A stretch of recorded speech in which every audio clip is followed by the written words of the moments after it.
नमस्कार छात्र छात्राओं, आज मैं पुनः आपके लिए एक नया वीडियो लेकर के आया हूँ। आज का यह वीडियो है संयुक्त राष्ट्र संघ पे। यह वीडियो जो है बहुत ही महत्वपूर्ण है।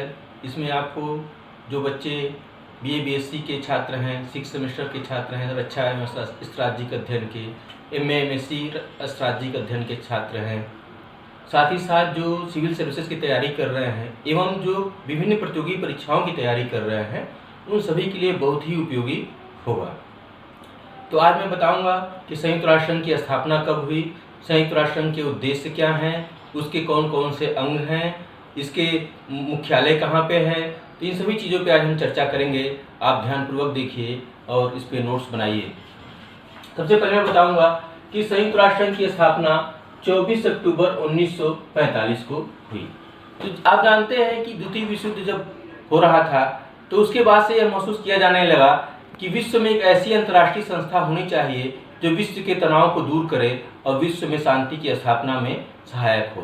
तो इन्हीं सब उद्देश्यों को लेकर के 1945 में 24 अक्टूबर 1945 में संयुक्त राष्ट्र संघ की स्थापना हुई।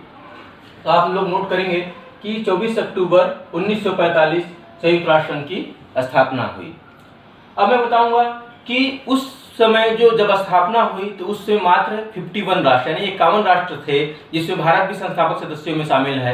आज इसकी सदस्यों की संख्या बढ़कर के 193 हो गई है। तो यह इसकी बढ़ते प्रभावों का प्रतीक है कि यह निश्चित रूप से यह विश्व शांति में सहयोग प्रदान कर रहा है, इसलिए इसके सदस्यों की संख्या भी बढ़ी है और साथ ही साथ इसका विश्व में शांति में योगदान भी बढ़ा है। अब मैं बताऊं इसका ध्वज कैसा है। तो आप देखते होंगे कि संयुक्त राष्ट्र संघ का जो ध्वज है वो नीली पृष्ठभूमि में सफेद रंग के वृत्ताकार मानचित्र, जैतून की शाखाओं के हार से घिरा हुआ है, जो कि शांति, जैतून की जो शाखाएं हैं वो शांति का प्रतीक है और सफेद रंग भी शांति का प्रतीक है।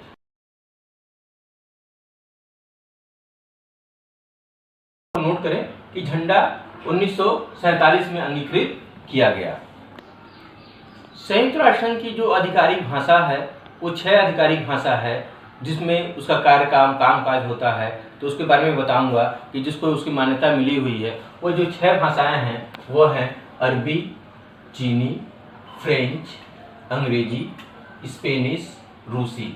इन 6 भाषाओं को आधिकारिक भाषा का दर्जा दिया गया है संयुक्त राष्ट्र संघ के द्वारा। अब मैं आपको आगे बताता हूं कि जो इसका संविधान है, जो इसका चार्टर क्या है, इसको उसमें क्या क्या बातें कही गई हैं, उसको मैं संक्षेप में बताऊंगा क्योंकि ये बहुत ही विस्तृत हो जाएगा। तो संक्षेप में बताना चाहता हूं कि आपको यूएनओ का जो चार्टर है उसमें 19 अध्याय है और 111 अनुच्छेद में यह विभाजित है, जिसमें संयुक्त राष्ट्र संघ के विभिन्न संविधानों के बारे में बताया गया है कि इसके बारे में क्या क्या किया जाएगा, इसका उद्देश्य क्या है, इसके सिद्धांत क्या हैं और जो इसी कार्यवाहियों का जो कार्यवृत्त है वो सभी इसमें समझाया गया है और इसके संविधान में लिखा गया है। अब मैं बताऊंगा कि यूएनओ का उद्देश्य क्या है, बनाने का उद्देश्य क्या है। तो इसका उद्देश्य के बारे में बताऊंगा कि जो है युद्ध की विभीषिका से बचाना। मैंने आपको पहले भी बताया कि 1945 में विश्व युद्ध हुआ तो उसके बाद ये सोचा जाने लगा कि विश्व को कैसे युद्ध की विभीषिका से बचाया जाए। तो इसलिए जो है यह अस्तित्व में आया और इसमें सिद्धांत शामिल किया गया कि विश्व में यदि कहीं तनाव की स्थिति है तो उसको दूर किया जाए और पूरे विश्व को जो युद्ध की विभीषिका है उससे बचाया जाए। अगला जो इसके सिद्धांत है वह है मानवाधिकारों, महिलाओं, पुरुषों, राष्ट्रों को समान अधिकार।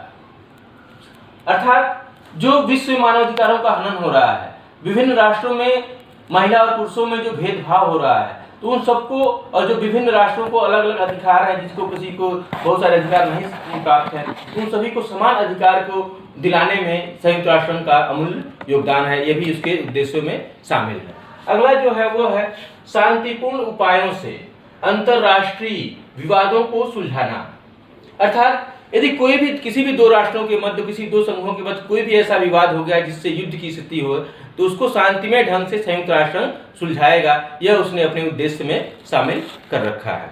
अगला मैं बताऊंगा वो है आर्थिक, सामाजिक और सांस्कृतिक समस्याओं के समाधान में सहयोग। अर्थात किसी भी तरह की आर्थिक समस्या किसी राष्ट्र को आ रही है या किसी की सामाजिक समस्या है, जैसे रंग भेद की समस्या है, नस्ली जो भेदभाव होते हैं, उन सभी को दूर करने में जो है संयुक्त राष्ट्र संघ सहयोग करेगा, यह उसके उद्देश्यों में शामिल किया गया है। अब मैं बताऊंगा कि संयुक्त राष्ट्र संघ के सिद्धांत क्या है। तो संयुक्त राष्ट्र संघ के जो सिद्धांत है उसके बारे में कहा गया कि संघ सदस्य राष्ट्र के घरेलू मामलों में हस्तक्षेप नहीं करेगा। अर्थात संयुक्त राष्ट्र संघ के जो सदस्य राष्ट्र हैं उनके अंदर कोई विवाद है तो संयुक्त राष्ट्र संघ उसमें कोई भी हस्तक्षेप नहीं करेगा, यह उसके सिद्धांत में शामिल किया गया है। अगला मैं बताऊंगा वो है अपने कर्तव्यों एवं दायित्वों का निष्ठापूर्वक निर्वहन। अर्थात संयुक्त राष्ट्र संघ के जो भी सदस्य राष्ट्र हैं वो अपने कर्तव्य और जो दायित्व हैं उसका निष्ठापूर्वक निर्वहन करेंगे, जैसा कि आप जानते हैं कि सभी संविधान में इस निर्वहन की बात की जाती है, तो वैसा भी संयुक्त राष्ट्र संघ में भी किया गया है। अगला मैं बताऊंगा वो है सभी सदस्य अंतरराष्ट्रीय संबंधों में धमकी एवं शक्ति का प्रयोग नहीं करेंगे। अर्थात जो भी सदस्य राष्ट्र हैं वो किसी राष्ट्र को युद्ध की धमकी नहीं देंगे या किसी तरह का हिंसा का काम नहीं करेंगे, किसी शक्ति का प्रयोग नहीं करेंगे कि उनके ऊपर धमकी देते हुए कि हम आपके ऊपर आक्रमण कर सकते हैं, ऐसा कोई भी सदस्य राष्ट्र नहीं करेगा, बल्कि उन विवादों का निपटारा संयुक्त राष्ट्र संघ के माध्यम से होगा। संयुक्त राष्ट्र संघ उसको में हस्तक्षेप करके उसको शांतिमय उपाय निकालने में मदद करेगा। जैसा कि अभी वो आप एक उदाहरण दूं कि 1965 में भारत और पाकिस्तान के मध्य कच्छ के विवाद हुआ था, जिसका भारत और पाकिस्तान दोनों जो है संयुक्त राष्ट्र संघ के अंतर्राष्ट्रीय न्यायालय में गए थे। वहां पे अंतर्राष्ट्रीय न्यायालय ने भारत के पक्ष में जो है अपना फैसला सुनाया था। तो इस तरह का जो भी विवाद जो दो राष्ट्रों के मध्य है तो उसको ले जाने में उसके लिए जो है अंतर्राष्ट्रीय न्यायालय की व्यवस्था भी की गई है। तो यह इसका था। अगला सिद्धांत मैं बताऊंगा कि जो यूएनओ के सदस्य नहीं है वे भी शांति और सुरक्षा के सिद्धांत का पालन करेंगे।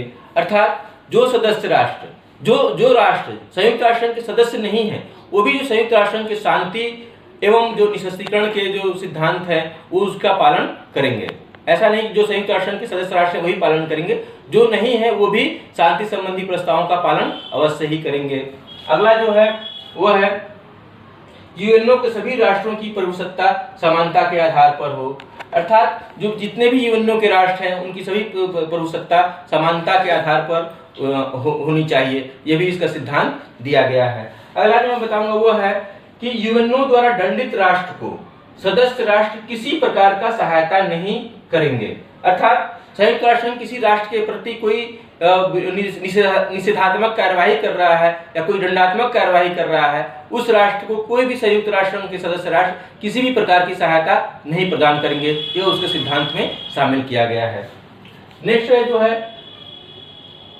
मैं बताऊंगा आपको कि संयुक्त राष्ट्र के अंग क्या है।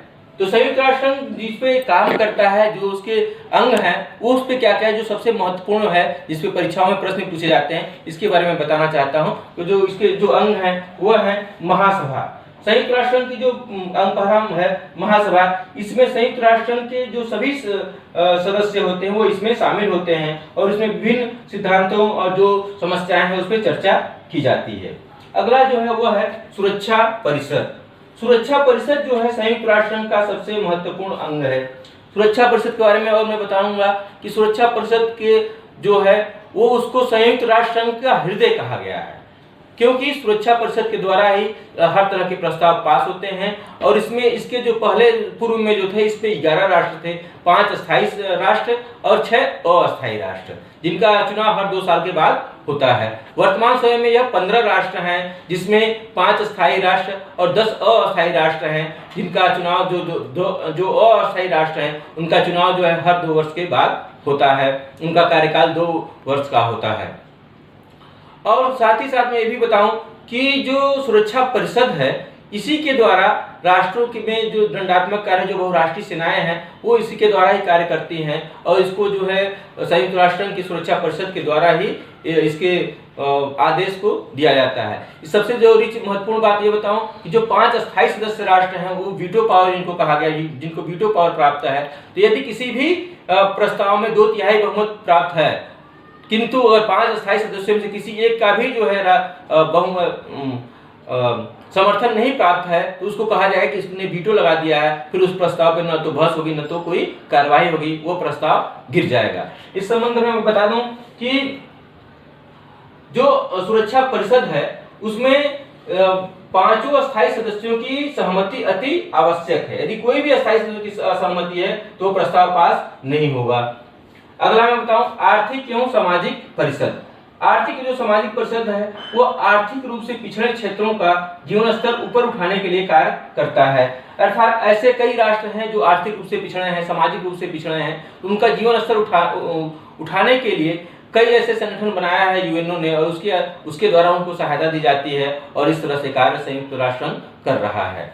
अगर मैं बताऊं वो है संरक्षण एवं न्यास परिषद। तो संरक्षण एवं न्यास परिषद है जो 5 वीटो पावर प्राप्त जो देश हैं उन्हीं को जो है यह संरक्षण का प्रदान किया गया है। जैसे मैं बता दूं कि अमेरिका, रूस, चीन, फ्रांस और ब्रिटेन ये जो है इसके संरक्षक हैं जो इसमें शामिल हैं।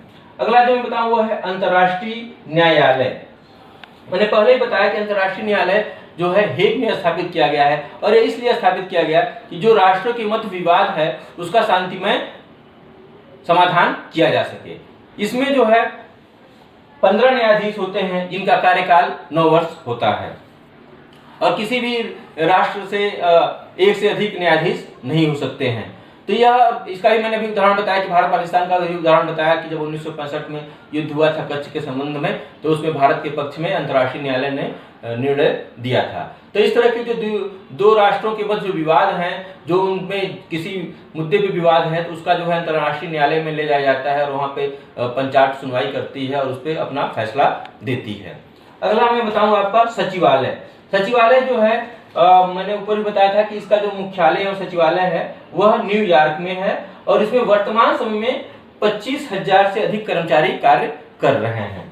और मैं एक चीज और बताऊं जो सबसे महत्वपूर्ण है कि यूएनओ में अगर कोई नया सदस्य बनना चाहता है, कोई राष्ट्र नया सदस्य बनना चाहता है तो उसके लिए क्या प्रक्रिया है। तो उसके लिए प्रक्रिया है कि उसको महासभा का 2/3 बहुमत प्राप्त हो, साथ ही साथ जो सुरक्षा परिषद है उसके 9 सदस्यों का उसको समर्थन प्राप्त होना चाहिए। उस 9 सदस्यों में जो 5 अस्थायी सदस्य हैं उनका समर्थन अवश्य प्राप्त होना चाहिए। अगर उसने में से किसी एक ने भी जो है समर्थन नहीं दिया तो वह उसको उसका संयुक्त राष्ट्र का सदस्य नहीं बनाया जाएगा, क्योंकि फिर वो प्रस्ताव गिर जाएगा। तो इसके लिए अति आवश्यक है नए सदस्य बनने के लिए कि उसको वीटो पावर प्राप्त देशों का जो है समर्थन प्राप्त हो।